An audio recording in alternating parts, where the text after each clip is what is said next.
Bom, pessoal, hoje eu vou falar do óbolo da viúva. Não deu tempo nem de escrever ali, né?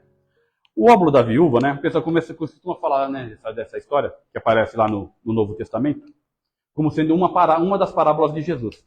Mas essa não é uma das parábolas de Jesus, tá? Porque parábolas, como a gente sempre aprende, o pessoal vem falar aqui, né? Parábolas são pequenas histórias, né, que Jesus contava, sempre com algum fato, alguma relação com alguma atividade da época, algum evento da época, para ensinar algum aspecto, alguma característica, né, que ele quisesse passar da mensagem dele do Evangelho, né, com um fundo moral, né, relacionado sempre a essa parte do Evangelho.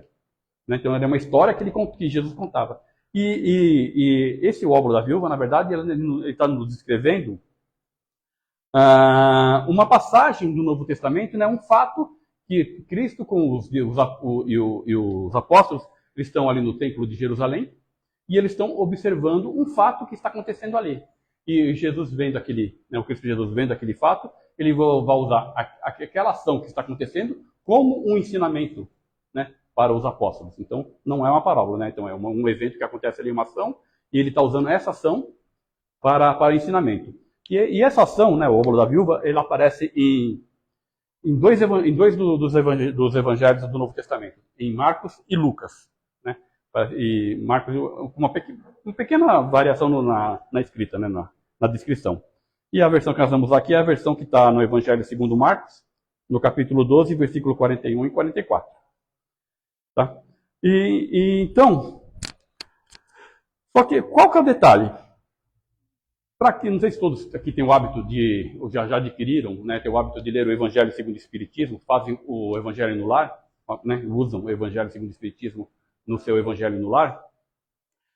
Se vocês pegarem, né, notarem que vários capítulos do Evangelho segundo o Espiritismo referem-se a passagens ou ensinamentos do Sermão da Montanha.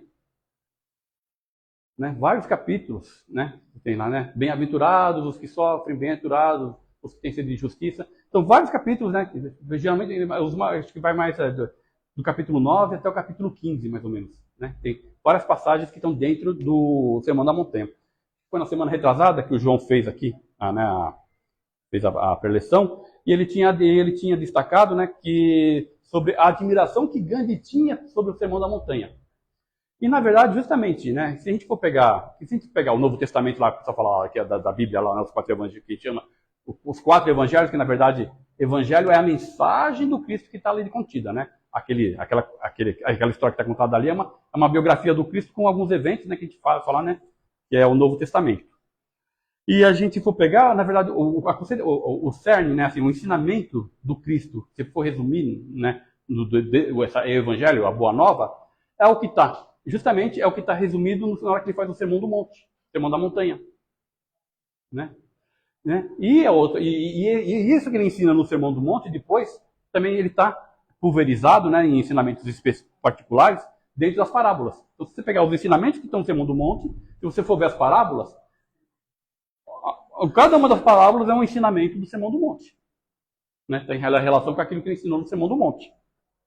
E o Sermão do Monte ele tem a apresentação lá das boas-aventuranças, aí ele começa a ensinar as boas-aventuranças, no ápice do Sermão do Monte, ele vai falar sobre a prece, aí ele ensina o Pai Nosso, embora em algumas partes dos outros evangelistas, isso é no Evangelho de Marcos, né? Aí vai, que nem em Lucas, na verdade, como não tem o Sermão do Monte em Lucas, ele vai falar que, não sei na onde, que foi lá que os apóstolos pediram para ensinar, e ele ensinou separado. Né? Mas não é no Sermão do Monte, no meio do Sermão do Monte ele vai ensinar o Pai Nosso, e depois que ele faz o Pai Nosso, ele vai indo para o final, né? Ele vai fazer algumas lembranças. Ele vai falar lá sobre a providência divina, quando ele fala lá das aves no céu, dos lírios no campo, né? Falando sobre a providência divina, como a providência divina ela cobre todos nós e toda a criação. E ele começa a dar outros alertas, outros ensinamentos. E um dos ensinamentos, que é o tema do capítulo 13 do Evangelho segundo o Espiritismo, aonde está esse texto onde está concentrado esse texto do óbolo da viúva, né? Ele faz parte desse capítulo também, ele foi tirado lá, né? Está concentrado nesse estudo do Evangelho segundo o Espiritismo, no capítulo 13. Né? Então, qual que é? É que vossa mão esquerda não saiba o que dá, que sua mão esquerda não saiba que sua mão direita, né? Que dá sua mão direita. E justamente esse é um ensinamento, esse capítulo 13 é um ensinamento, pegar lá, faça o seu evangelho semanal, seu evangelho no lar. Nesse capítulo ele vai tratar sobre o quê? Sobre a caridade. Né? Vai falar sobre a ação da caridade. E daí, no capítulo 15, né? No capítulo 15, quando, numa mensagem do apóstolo Paulo para o Kardec, em Paris, em 1860, que Paulo vai passar para ele aquela mensagem que é um dos marcos do Espiritismo, né? Que é, fora da caridade não há salvação. Ou seja, né? Fora da concretização do amor ao próximo, né? A gente vai entender com caridade o que é caridade. A gente pegar o amor, que é um sentimento abstrato, a gente vai pegar e transformar ele a gente vai concretizar ele. Né? A gente vai pegar esse amor, que é um sentimento abstrato, e vai transformar ele ou numa ação ou num objeto. E vamos concretizar a caridade, né, o amor, em alguma coisa em favor do nosso próximo, que é, então, a caridade. A caridade é a manifestação do amor do próximo concretizada, realizada. E pode ser tanto material, também como imaterial. Né? E material é você pegar lá, dar um cobertor, um prato de comida, alguma coisa, e o imaterial, né, é você dar um sorriso, dar um ombro amigo, dar um conselho, fazer uma prece, né? Tá? Então, deixa eu ver aqui.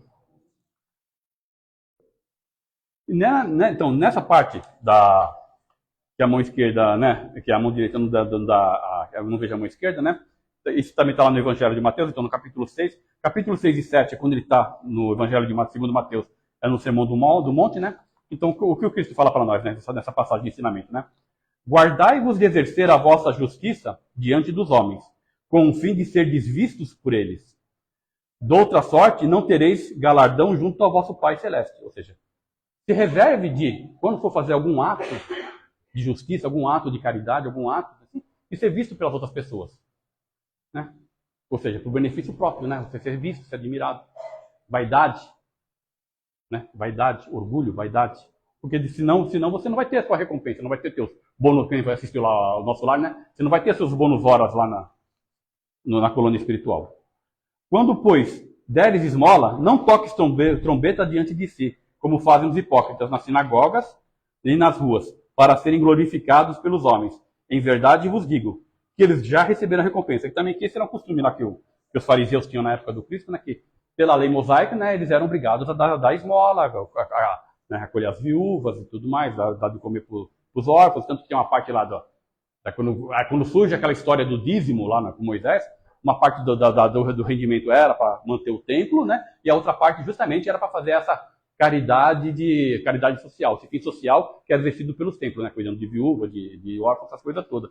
E o pessoal também, o que o pessoal fazia? Quando ia dar esmola, o pessoal botava um cara tocando aquelas matracas, né, dos caras que vendem biju, né, ficava lá, passava o cara, e o cara jogando dinheiro bom, dando dinheiro para ele. Quem quer dinheiro? Já dá dinheiro para um para outro. Né? Olha como eu sou bondoso. Aí o pessoal fala assim, olha aquele homem como é caridoso, está dando dinheiro para os pobres. Na verdade, está comentando a vaidade dele, né? Ou seja, meu reconhecimento social perante a sociedade, tá vendo? Todo mundo sabe que quão bondoso eu sou. Mas, se for olhar o coração do cara mesmo, foi uma caridade dada de coração? Não. O cara está dando a caridade para todo mundo veio falar. Justamente para ele falar, olha que homem bondoso, que homem temente à lei de Moisés, né? Que homem temente a Deus. Não. Né? Então, e é justamente isso que o Cristo está criticando aqui.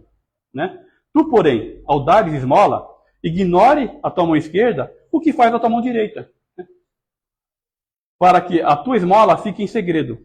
E teu pai, que vê em segredo, te recompensará. Justamente, então justamente ele está falando o quê? Quando você for fazer uma ação de caridade, então não é para. A caridade é alguma coisa, tem que ser algo pessoal e privado, algo de caráter pessoal e privado. Ou seja, tem que ser movido tem que ser movido pelos teus sentimentos internos, né? E tem que ser feito naquele teu círculo que para você tem que ser. Você não tem que estar buscando reconhecimento ou bens material, ou reconhecimento material, ou retorno material, nada. Ou seja, a caridade que você está fazendo tem que ser um sentimento que você quer ajudar, e o que você vier a ganhar com isso, você não tem que pensar nisso, porque o que se vier a ganhar, ele vem naturalmente, mas em méritos espirituais. Né? Esse é o sentido da tua caridade. Porque se você for lá, que você vai ver lá hoje em dia que você buscando na internet, lá, né, os influencers, né? Ah, o cara vai lá, não, hoje eu vou fazer uma ação de caridade muito boa, vim aqui. Ô, meu amigo, você quer uma cesta básica? Tá, uma cesta básica aqui. O cara vai lá, tira foto lá e publica no canal dele lá no Instagram. Que caridade que foi essa? O cara se promoveu, ganhou a caridade dele à custa de 1.000 likes, 2.000 likes, 10.000 likes. Né? É isso que o Cristo está falando. Essa caridade não vale. Porque ele já, o ganho dele já está tendo lá nos likes dele, na soberba dele, né? No orgulho dele, né? Essa coisa por orgulho. Então, tudo que você vai usar, né? Todas essas coisas que você for fazer, que é para a manifestação do seu orgulho e de todas as filhas do orgulho, né? Vaidade, soberba, né? Não vale. E isso é promoção pessoal, né? Você está caindo no defeito. Né? Você está caindo no defeito. E aí, então, dito isto, né, desse caráter impessoal e particular, né, pessoal e particular da caridade, então nós vamos ver, então, justamente a história do óbolo da viúva, né? E o óbolo, naquela época do Cristo, então você tinha as moedas grandes, as moedas médias comerciais, né? E os centavinhos lá que o pessoal usava na época lá, né? Então, você tinha a dracma, que era uma moeda grega, que era muito usada comercialmente, e como eles estavam sob o domínio do Império Romano, a moeda oficial do Império Romano era o denário, né? Então você tinha essas duas moedas que eram que mais circulavam, daí tinha uma moeda especial lá, que era a moeda que eles usavam no comércio interno do templo de Jerusalém lá, que eles usavam para comprar os pombos lá, para sacrifício, os cordeirinhos e tal, né? E o óbolo era como se fosse, é uma moeda que valia 1/6 da dracma grega, né? Então era né? E quando o pessoal fala o talento, né? O talento, todo mundo fala, de onde que vem a palavra talento para nós, né? De você ter qualidade, mas o talento, na verdade, era uma moedona, assim, parecia um prato. Que eles não tinham ainda essa noção de a gente carregar ouro ou prata em barra, vem mais da Idade Média para frente. Então eles tinham uma moedona desse tamanho, que substituía essa barra, né? Que era chamada de talento, né? Era uma moedona de prata desse tamanho, assim, né? Que pesava de 27 a 29 quilos. Por isso que você vai ver lá até no Sermão do Fim do Tempo, lá no Apocalipse, vai falar assim, vai chover pedras no céu de 1 talento. Né? Tem lá uma passagem que fala assim, né? Ou seja, você imagina que vai cair pedra de 27 quilos do céu, ou seja, possivelmente granizo. Né? Que já caiu, né? Caiu umas bolas de granizo outro dia aí, que teve um temporal, né? Caiu, que era maior que uma laranja, né? Uma bola de granizo desse tamanho, né? Para ter uns 500 gramas, 1 quilo, 2 quilos, sei lá. Você imagina que a tempestade que tem que ser para cair uma bola de granizo de 30 quilos, né? Mas tudo bem. Então, vamos lá. Aí, então, tá lá. Então, o que acontece? O Cristo está lá dentro do Templo de Jerusalém. E, para quem não conhece o Templo de Jerusalém, você imagina um monte de caixa, né? As caixas abertas, né? E de vários tamanhos, né? Uma dentro da outra, da caixa maior para a caixa menor. E cada lateral das caixas era como se fosse um muro, uma muralha. E em algumas dessas muralhas, elas tinham salas incrustadas nelas. Tem algumas salinhas nessas muralhas. E cada um desses espaços entre as muralhas, né? Você tinha um quadrado maior, que é a muralha externa, aí mais um quadrado mais interno, outro quadradinho. E esses espaços vazios eram o que o pessoal fala dos pátios. Você tinha pátio dos gentios, pátio dos israelitas, pátio dos homens, pátio das mulheres. E nessas muralhas, né, tinha algumas salas encravadas, feitas dentro dessas muralhas.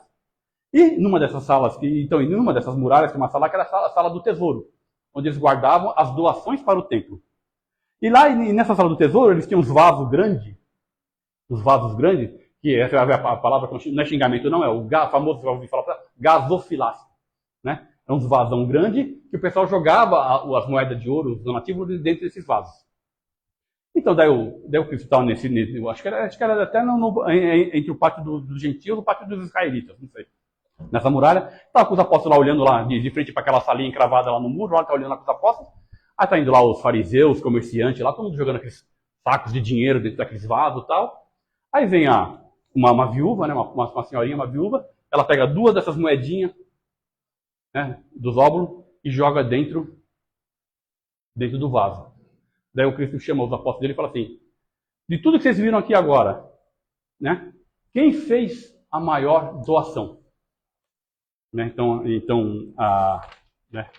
como vai ser lá, né? E sentado em frente ao tesouro do templo, observava como a multidão lançava pequenas moedas no gasofilácio, e muitos ricos lançavam muitas moedas. Vindo uma pobre viúva, lançou 2 moedinhas, isto é, um quadrante, ou 2 óbulos. E chamando assim os discípulos, disse-lhes: em verdade eu vos digo, que esta viúva, que é pobre, lançou mais do que todos os que ofereceram moedas e sacos de moedas no gasofilácio, lá no vaso de doação. Pois todos os outros deram do que lhe sobrava. Ela, porém, na sua penúria, ofereceu tudo o que tinha, tudo que tinha para viver. Então, porque as viúvas, né, naquele tempo lá, né, a mulher, quando ficava viúva e não tinha os filhos para cuidar dela, ela ficava lançada à sorte, ela virava um indigente. Então, se pensar na situação daquela mulher, então, possivelmente, e sendo um trabalhador rural, aquela coisa toda, aquelas 2 moedinhas que ela tinha lá, possivelmente, era um sustento para um mês, quase, né? Comendo bem um mínimo. Então, então, isso que ele vai falar. Os fariseus, comerciantes, que estavam lá jogando de massa dinheiro, o que ele quer dizer? Estava dando o quê? Estava dando do excesso, da sobra dele. Enquanto aquela mulher, não. Praticamente, ela tirou dinheiro da boca dela, metade do suprimento do mês, para fazer a doação do templo ali, que é naquela doação, manter os templos e dar comida para o resto das viúvas e dos órfãos.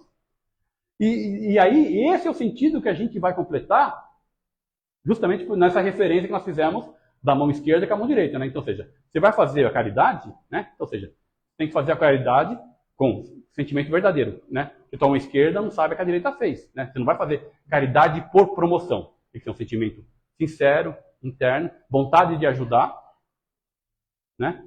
Você não vai fazer isso para a sua vaidade. E sendo um movimento sincero, né?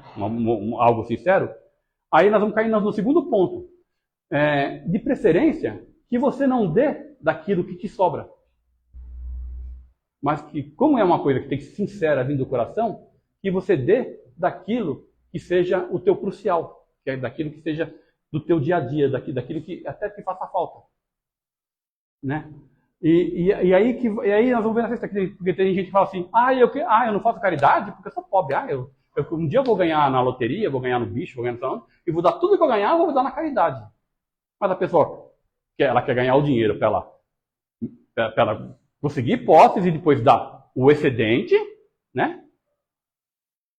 Ou ela está com a intenção mesmo de ela ganhar e doar tudo. Mas ela não precisa ter, mas se a pessoa é para dar aquilo que ela tem, ela não precisa, e ela não tem o dinheiro, ela não precisa dar dinheiro. E a pessoa pode dar o quê? O tempo dela. E eu falei, caridade material é caridade imaterial. Ela pode dar o quê? Dar um sorriso, fazer uma prece, dar uma palavra, um ombro, escutar alguém. Hoje em dia, quanta gente precisa ser escutada, né? Até a gente tem aqui a prática nossa aqui dos 8 minutos, né? Para o pessoal que está em crise e está precisando de conversar, né? Chamar alguém para ter uma conversa, 8 minutos. Né? Às vezes a pessoa está precisando mais, você faz muito mais caridade com uma pessoa para escutar o que ela tem para desabafar, para ela conversar, para ela, né? Do que, de repente, você dá uma cesta básica para a pessoa.